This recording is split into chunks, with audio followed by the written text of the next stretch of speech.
લક્ષ્મી માની અમે દર શુક્રવાર રહીએ છીએ. તમે પણ જોઈ શકો તો અત્યારે અમે આરતી કરી નાખી છે. ઘીનો અમે પણ દીવો કર્યો છે. ખીર પણ છે, તેમનો પણ થાળ કહેવાય છે. આમાં રૂપિયો છે, તમને પણ બતાવું. જો આ વૈભવમાં લક્ષ્મી માની ને વાર શુક્રવારે જ રહેવાનો હોય છે.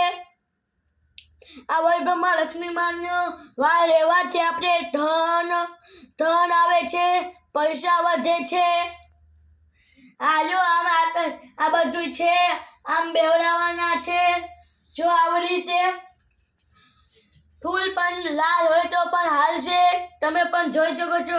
અમારે આજ લાલ નતા તો અમે બીજા ફૂલ લીધા છે. તમે પણ જોઈ શકો છો. અમે આજ આ ફૂલ લીધા છે. લાલ ફૂલ નતા એટલે અમે આ ફૂલ લીધા હતા. જો તમે પણ જોઈ શકો છો મારા કલેજા. જય વૈભવમાં લક્ષ્મી માં, જય વૈભવમાં લક્ષ્મી માં, જય વૈભવમાં લક્ષ્મી માં, જય.